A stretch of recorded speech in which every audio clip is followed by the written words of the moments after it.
Sudarshan Maharaj is our guest today on 31 Thoughts, the podcast presented by GMC Sierra Trucks. And I know inside your head, as soon as I say that, you're saying to yourself, just call me Sudsy. Who gave you that nickname? Where did that nickname come from? Because it is legendary. I remember once when I worked at Hockey Night in Canada with Kevin Weeks, he kept going on about Sudsy this, Sudsy that, Sudsy this. Who gave you that nickname? It started being Trinidadian. And moving to Canada when I was 6, it was Sudarshan. And no one could say Sudarshan, certainly not the neighborhood kids. And so it started out, well, of course, you have to shorten it. So Sudarshan became Suds. And then the mandatory IE got tacked on there. Hockey. So you got Sudsy. And so it stuck all the way through. And I understand there was a legendary trainer in Dallas who was an equipment manager. That was also a Sudsy as well. So I wasn't the first, but one of the few anyway. So give us the nickel and dime tour then. So you come from Trinidad to Toronto? Yes. And then how do you get from there to here talking to Elliotte and myself right now? It was a long and winding road. It was growing up in Etobicoke. All the kids, neighborhood kids played hockey, joined the local house league and progressed from there. Ended up going to Sweden for 6 years, played in Sweden for 6 years, came back, finished my degree, was a school teacher for 12. But it was coaching goalies on the side. I worked with kids with behavioral issues. So I always said I worked with behavioral issues, kids with behavioral issues and goalies. So they meshed perfectly. And from there, was coaching goalies on the side all those years. I was goal coach at York University through various junior teams. And then a tall, lanky kid from Bolton, my name is Stephen Valaket, ended up working with Steve for a while. Through Steve, ended up working with Kevin Weeks. And then ended up getting the Islander job and was with the Islanders for 8 years, and then now in year 7 with the Ducks. Okay, there's a couple of things I want to go with from there. Number one, I remember as a kid reading the story of how Stan Mikita, who came to Canada, didn't know anything about hockey. The first time he picked up a hockey stick, he whacked somebody with it. He just didn't know what to do with it. Yeah. And they said to him, no, you can use it for that sometimes, but generally you're supposed to use it for this. You said all the kids in your neighborhood played hockey. Do you remember the first time you played road hockey? Yes. We just moved into a new neighborhood in Etobicoke, and we were all sitting, my two brothers and I were sitting at the window watching the neighborhoods kids play ball hockey outside, too shy and timid to go out and ask to join, till finally one of the kids came and knocked on the door and said, "Hey, you guys want to come out and play?" And grabbed some sticks, started playing. Next thing I know, my oldest brother, Dean, was a huge Bernie Perrant fan. Perrant fan. And so he said, "You're going to be a goalie." and you're going to play just like this. And so I bought the Jacques Plante book, which was the only book on the market at that time for goalies, and dog-eared it. And ended up joining the local house league as a goalie and progressed from there. Do you still have that book? You know what? Unfortunately, my mom tossed it out a few years ago when they moved prior to her passing. And so I lost that book, which was unfortunate. Do you recall anything from it? Oh, I remember the angles. I remember standing up and learning how to do skate saves because of that book. I learned his description of puck handling behind the net from that book. Oh yeah, it was all inclusive, all encompassing.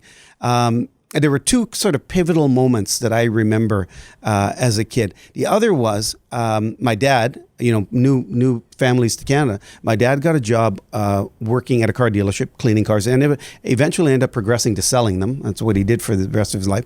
And my mom worked at a factory, and my dad was given 2 tickets to a Leaf game, Maple Leaf Gardens. Never been to a Leaf game.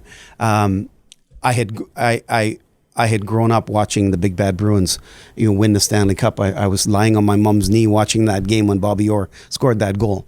I remember that.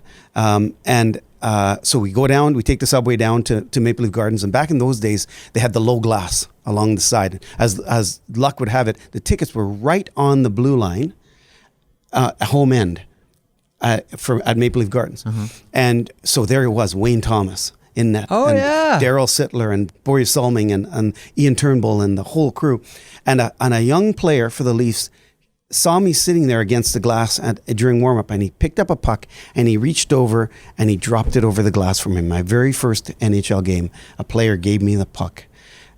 That player was Bruce Boudreau, and I ended up working with him in Anaheim. And he obviously didn't remember that story. Oh no, I had right? no clue about that story, but it made a huge impact on me. I still remember that moment when he dropped that puck for me. To this day, if I see a kid in the stands during morning skate, I will always throw one puck, at least. So when you told Bruce that story, what did he say? He couldn't believe I rememred that. Yeah. And I said, are you kidding me? That was a huge moment in my life, that to get a puck in my very first Leaf game from a Leaf player was a huge moment, and it turned out to be Bruce. See, you're in a wonderful spot, and Elliotte and I are in similar as well, and I don't take any of it for granted ever. Because we all grew up watching those same players, and now we have the opportunity to meet them, talk to them, have personal relationships with them, go out socially and meet them. You mentioned watching Bobby Orr score on Glenn Hall. Yes. Did you ever meet either one of them? Well, it's funny. There's a couple of those stories there. Rich Preston, former player for the Blackhawks and WHL, played with Gordie Howe on Lana's. Rich would tell you he played with both Howes, and the name of the line was How, and Who. And and he'll tell you that story. And so Rich said one day, as we're about to play the Oilers, hey, do you ever want to meet Glenn Hall? At which point I stopped hyperventilating enough to say, yeah. And we drove out to his place. Glenn doesn't get out very much anymore, but we drove out to his place and sat and had dinner with Glenn and had a hoot. And we laughed for about 2 hours. He's as sharp as a tack still. It's so much fun. And then next time we went over, we went back again, had dinner at his granddaughter's place, and Glenn came out with us. And I said, Glenn, you have to come out to meet our goalies in Anaheim. I need them to meet you. He refused to do it at first. He didn't believe that the tax money should be used to pay for a rink, but eventually relented and came out and met with, at the time, Jonathan Bernier and John Gibson. And Gibson, who is not a guy that spends a lot of time watching hockey, studying hockey and all that, elbowed me and said, God, the old guy's funny. and had a great, Glenn is as sharp as a tack still, hilarious. And so we, have I met him? Yes, we've become friends. And so every time I go to Alberta, Glenn will come out and visit, or I will go out and see him. And the only other goalie I have just was dying to meet when I first broke into the league. First year with the Islanders, we were playing in Philadelphia, and the Spectrum was still around. And so the basketball floor was down, and so we were going to practice at the Spectrum, which was a huge thing. So as I skate across the ice, we get dressed in the one rink, and we go across on the bus and throw my skates on. I don't even have my laces tied up, and I glide across, and I sit down in the penalty box, and I say to one of the security guys, hey, does Bernie Perrant ever come around anymore? He goes, oh, Bernie's in that room over there signing some things for the season ticket holders. Well, that was it. So off the skates come, and I jump the glass. And so Kurt Fraser says to me, one of our assistant coaches then, where are you going? Practice about to start. No, Bernie Perrant's in that room. I'm going in that room. And so I run across the thing in my socks, and I walk into the room. There's Bernie Perrant signing 8,500 of these porcelain figurines of himself. And I introduced myself as goalie coach of the Islanders. You were my I was your ultimate fan growing up, and such a wonderful man. Great sense of humor, just a wonderful man to meet. That's an awesome story. Yeah, and ended up coercing somebody to get us a few of those figurines. I was going to say, still have one of those. Did you reach and grab one as you walked out of the room? Ended up getting one and hiding it in my bag under the bus before Steve Sterling could bust me. True or false about Bernie Perrant, the best angle goalie of all time? Oh, unbelievable. Glenn was pretty good in his day too.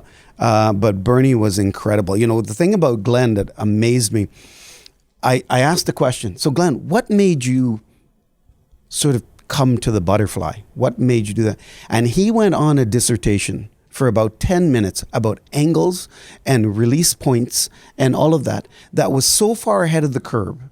I was stunned sitting there. My jaw dangled. He's clearly a brilliant man. And so listening to Glenn Hall describe why he took to the butterfly and created the butterfly in its modern, incarnation was incredible. And so, yes, with Bernie Perron, absolutely one of the great angle goalies of all time. So I'm wondering, you mentioned you go end up at the Islanders. Like, who is your champion? Who's the guy who said, okay, Sudsy, maybe you're not part of the general hockey world that people know of, but I'm taking the chance on you. How did that happen? It came out, Steve Valiquette called me and he said, listen, we got a young goalie here that's in the minors, Rick DiPietro. Yeah. And he's struggling. Would you spend a little bit of time with him? And so, as luck would have it, the Bridgeport Sound Tigers, where Rick was playing the Hamilton Bulldogs in the Calder Cup playoffs. So I drove to Hamilton, and I did a complete breakdown of what I saw Rick's game was, and it mortified him because I gave him the whole 9 yards. And so Valley called me the next night. He said, Sudsy, you got to take it easy on him.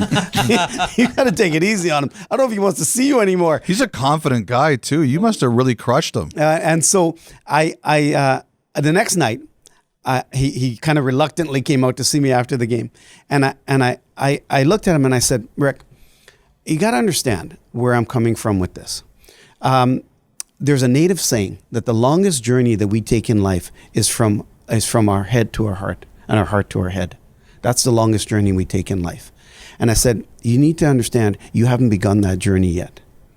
And this is how I see that journey progressing. And the shoulders slumped and the head went down. And he said, you know what? You're the first person that's ever told me that.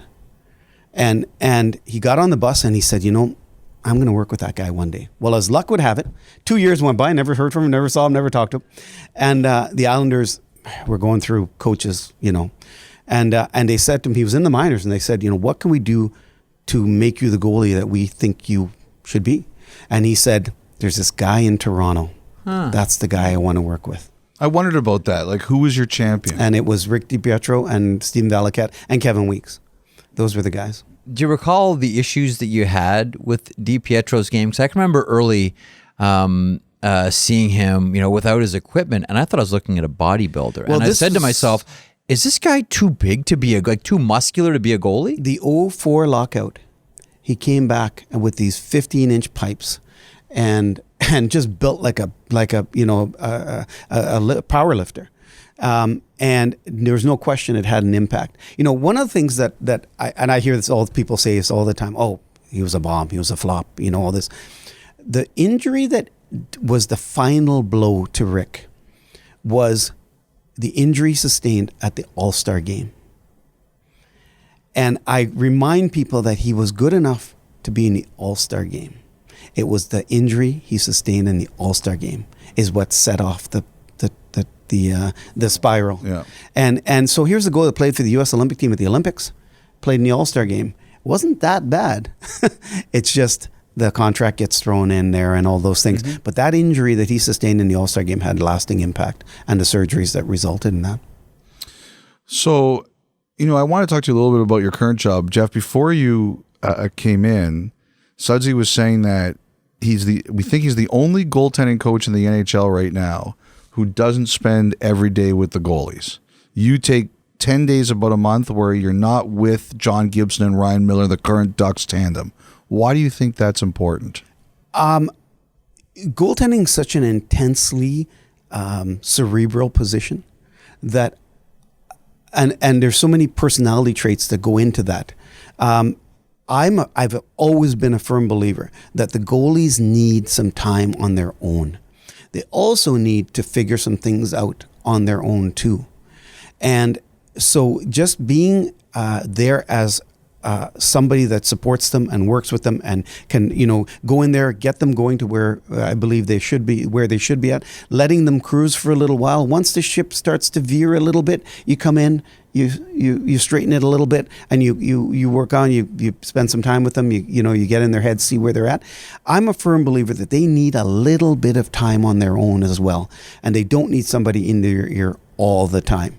And I'm a firm believer in that. I'm definitely in the minority in that way, because it has gone to the guy that's there every day.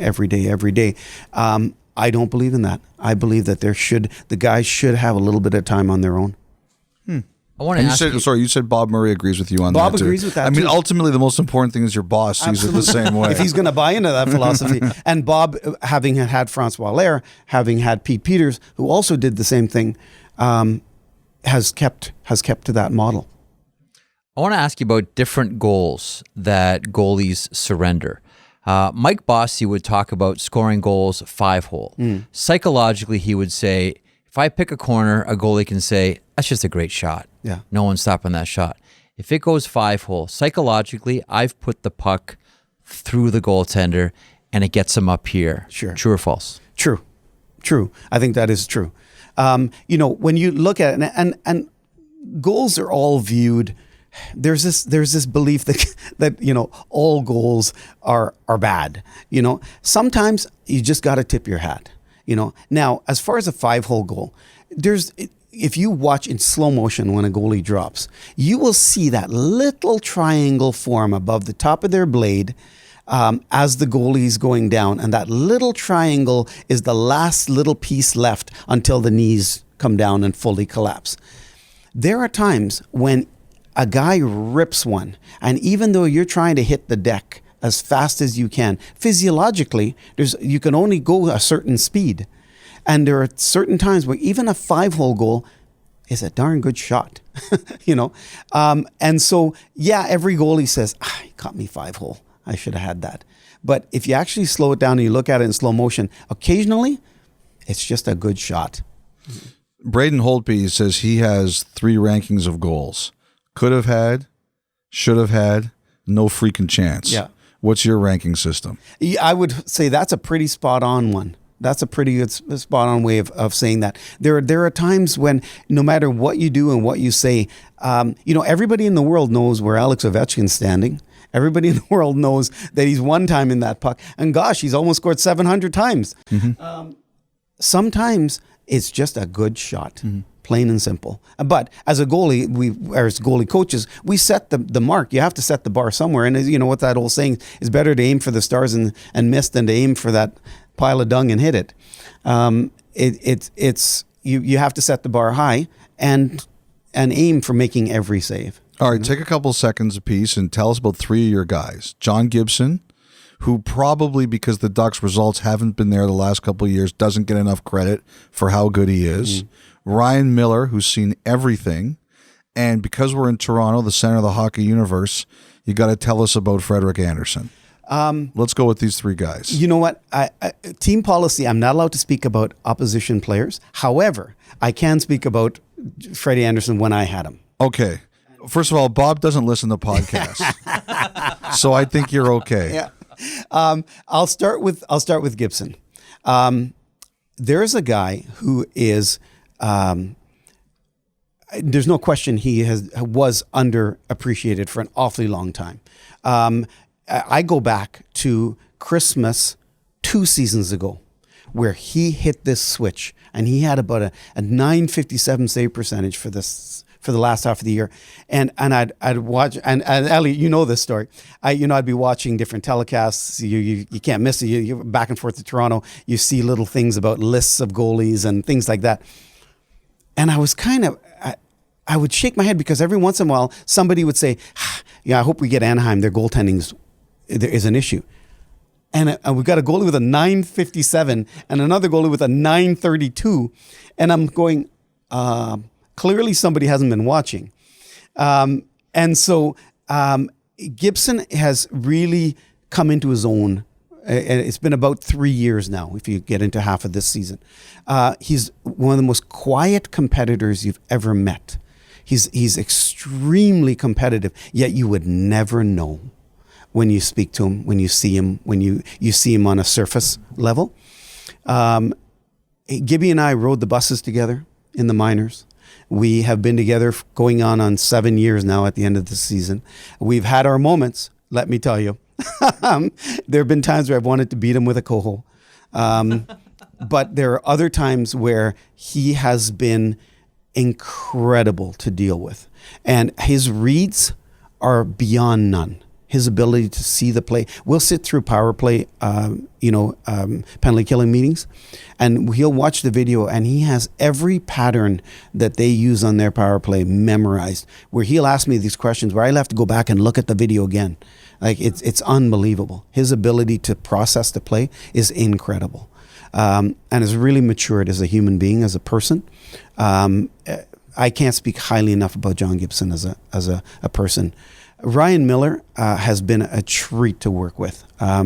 Ryan is as professional can be. When I first got him, I didn't know what to get. I'd seen the videos, I'd seen the interviews, I'd seen all those things. I didn't know what I was getting.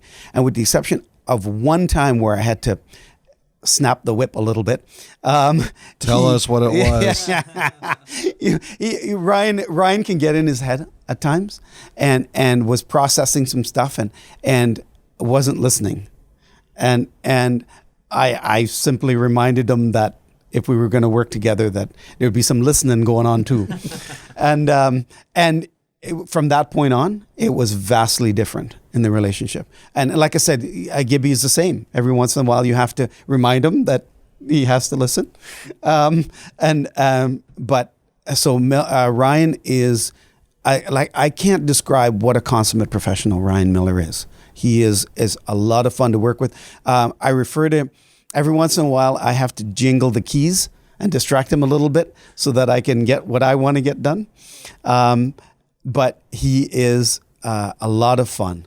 Freddie, I cannot describe a player that has spent more time on working on himself as much as Frederik Andersen. He was certainly not in great shape when we drafted him. I'll tell this story. Freddie will kill me for telling this story, but good. I'll tell the story. Good. I like this. Yeah. Freddie had gotten sent back down from Anaheim, and he came down to the minors and didn't really want to be there. and wasn't working very hard and left the ice early after practice and all those things. And I called him out. It takes, as you can tell, I'm a pretty laid back guy. The Caribbean in me comes out pretty good. And I called him out into the hallway, and I used a few words that I won't use now and describe where I thought he was at that moment, and really laid into him. And out we marched back onto the ice, and away we went. That night, we were having a meeting. Freddie came and he stood beside me. And at the end of the meeting, he said to me, "I got a haircut." I thought, okay. Yeah. And he said, "I thought I'd change my look to go with my attitude." And he walked away, and it was a complete 180. Never had to address that point ever again with Freddie Andersen. And it was one of those aha moments with he and I. And to the point where a couple summers ago, I got a text, "Hey, Sudsy, what are you doing?" Because I'm in Oakville. "Oh, nothing. Can I come to your house for lunch?" And out he marches over, drives over, has lunch with my daughters, and drives away. My daughters are like, "You mean the goalie for the Leafs just came over to have lunch with us?" Yeah. And away he went. And Freddie has done some wonderful things, and I give full credit to Freddie Andersen. One of the things that drives me absolutely crazy are goalie coaches that beat their chest and stand out there talking about how they've created these guys. I hate those guys because we are not squeezing blood from any stones. We are getting some pretty high-end athletes. And Freddie Andersen, to me, gets a lot of credit for what he's done. He's spent a lot of time working on himself and on his game. How did you feel about him handling the puck when he was with Anaheim? Because I can remember having a conversation with someone in the goaltending community about Freddie Andersen when he came to Toronto, and he was handling the puck a lot more than ever. So I'm like, well, he's pretty good. This seems new. And this person said to me, "Yeah, in Anaheim, they didn't like him touching the puck." That's not true. We liked it simple. We liked to simplify the game. We weren't going for long bomb stretch passes and all of that. But his exchanges, and when he did have to make an outlet, he had the skill to make an outlet. But that's not true. We didn't encourage the big long bombs, that I can say, because we did play a fairly defensive system. But I thought it was one of the areas of his game that really improved that time was how well he handled the puck. Are you able to tell, because you're right in the middle of it as far as like coaching goaltenders, are you able to look at a goaltender in the league and say, yeah, that's from Mike Bales. Yeah, that's from whomever. Are you able to do that? Yeah, there's definitely, you definitely see elements of guys. Now that is changing. The position has become more and more uniform. There was a time when there was a variance. You could see the French goalies, you could see the American goalies, you could see the Western Canadian goalies. You could definitely see some variance in their game. It has become much more uniform, so you see less of that. But there's no question you see some tendencies. How guys handle certain situations around the goalposts, how guys handle certain situations on lateral plays, things like that. Yeah, you can definitely see some variance. I'm so actually a little bit surprised to hear that, because I think this year, and maybe it's just me, and you can tell me if I'm wrong, because you would know this more than I would, but I see like Price had a 2-pad stack a couple weeks ago. Like I watched those guys in Columbus, like they're all over the ice. I see more guys now. It's almost like they're making up stuff to make saves. I think it's fantastic. I think it's great too. I swear to God, when Gibson pulls out a poke check on shootouts, I don't know if you've seen it, but he will pull out a poke check on shootouts. I swear there's going to be a time where he's going to stand up and give me the point. Because he knows it drives me absolutely around the bend. But is there some with the changes to the equipment, with the changes to the game, and the fact that the game has become so lateral, there is more room for some structural changes to the structural integrity. And so, yes, you will see some of those things, I think, more often. You will see a few more guys, ad-libbing a little more, because the game has become a little more open. Do you find that goaltenders, after allowing, and I'm going to go Ryan Miller with this on you, it's going to become obvious where I'm going here in a second. Do you find that goaltenders are shy to do a move after it's burned them? And specifically with Ryan Miller on the Sidney Crosby golden goal. The minute that Crosby sees Miller's hand coming up the shaft, he fires it. Yes. Crosby reads that so wonderfully. It's like, that's part of the brilliance of Crosby. He sees, okay, Miller's going poke check on that. I'm going to fire it, and it's going in, and sure enough, it does. Has Ryan Miller ever discussed that particular goal with you? And do you find that after a situation like that a goaltender, this is a wide brush I'm painting with here, they become gun shy to pull that out again? Have we ever discussed that specific goal? No. But if you watch the John Tavares goal he got on overtime the other night, Ryan tried to poke it on the pass. And so has he become gun shy on it? No, he hasn't become gun shy on it. These guys, NHL goalies, spend their entire careers under siege, as they're coming up through the ranks. I say to the guys all the time, goalies, regardless of their level, have to have an inner core belief. And at no point can that core belief be eroded, because that core belief is what's going to be the thing that's going to make them withstand anything. And that is constantly being chiseled at all the time. It's being chiseled at by coaches, by fans, by media, by everyone, teammates, And so it has to be fortified, not eroded. And so one circumstance can't erode that, because that thing, as I say, being a big fan of music, that's their mojo. That's their thing. And the minute you strip, as a coach, you strip their mojo, or they themselves diminish their mojo, then you're in trouble.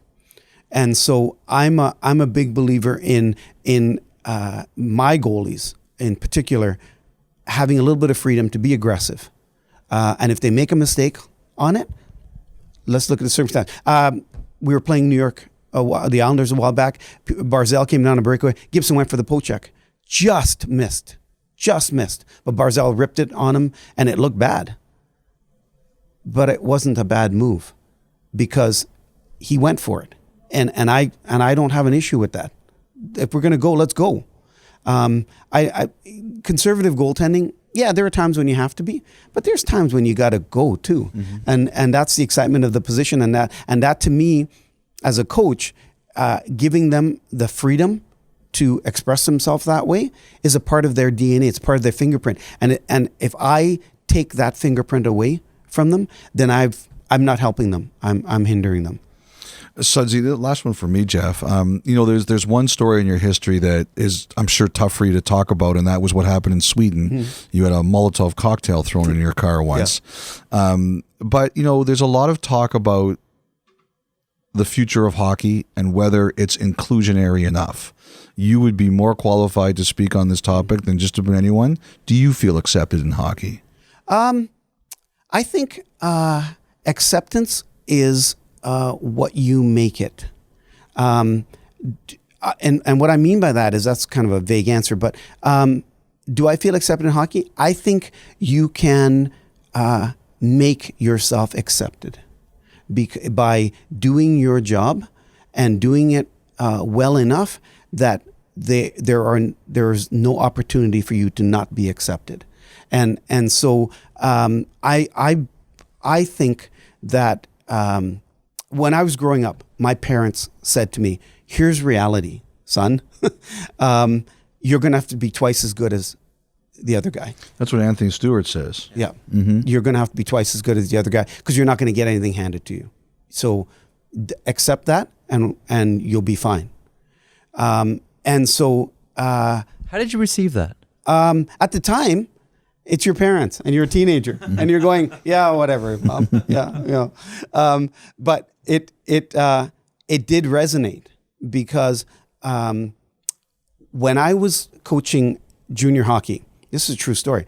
I thought I'd been coaching junior hockey, produced some pretty good goalies, coaching tier 2. Thought, okay, well, the next step's the OHL. I'll try to get a job with the OHL. And I couldn't even get an interview. And I got to the point where I got this rejection letter, which I still had for a number of years, from a very famous OHL coach. And basically the letter was, A, you're a teacher, you don't have the time. B, I don't think you're qualified. And C, I don't think you'll ever be qualified. And I remember reading that letter thinking, all right, there's two things I can do here. I can take this for what it is and stay where I am, or I can jump the OHL.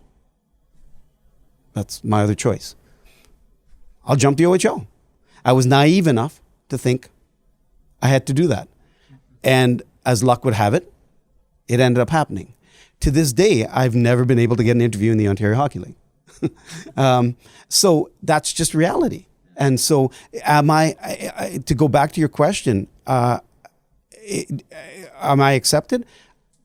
I think after 15 years, I think I have to say, yeah, I'm accepted because of people like Bob Murray, because of people like Mike Milbury, who didn't view any of that as a circumstance. It's never been an occurrence, I think, to Bob Murray ever that I'm different than the other coaches on his staff. And I give, and to the Mr. and Mrs. Samueli, if we ever met the Samuelis, but they're incredible people. I'm not just saying that because they're the owners, but Mr. Samueli, like myself, is a huge music guy. And if you ever get a chance to interview him, you have to ask him about his jamming with Metallica. It's fantastic. Oh, wow. And so acceptance, I think, is what you make it. And you go and you do a good enough job. There are good people out there that will give you the opportunity. I choose to look at it that way, and not look at the ones that won't. Have I not had an opportunity because of it? Oh, yeah. But I also have had an opportunity, and it's been 15 years. So I have two more, Sudsy, and one of them is along that vein as well. And I don't just want to make this exclusive to the NHL, but what more can hockey do to make its sport more inclusive? It comes down to, I think it's the grassroots. When you look at the cost of hockey right now, I think that is the single biggest issue. I think is going to determine the makeup of hockey in the future in Canada. when you're looking at the cost of enrollment, the cost of private instruction, the cost of equipment, all of that, will the next Kevin Weeks be able to, come out of hockey from a family in Scarborough when the cost of goal equipment is what it is and the cost of enrollment is what it is? And I think that is the biggest issue that's going to determine the makeup of hockey in the future, not attitudes necessarily. Of course, that's going to have an impact on it. But until the cost of hockey becomes a little more reasonable, I think that's the way you're going to get new Canadians and new immigrants in Canada to take part. Answer. I want to end on this one. You're obviously a student of your craft, the goaltending craft. You referenced the Jacques Plante book. You referenced wanting to be Bernie Parent growing up, and that's because of your older brother. What do you think when you go back and look at goaltenders from the 70s? I've maintained that in the entire How many goals would Alexander Ovechkin score against those goalies? In the entire sports landscape, all right, not just hockey, the position of hockey goaltender is more improved than any other position in any sport. When you look at goaltending in the 70s or even into the 80s, what goes through your mind? It's funny, having played in that generation. I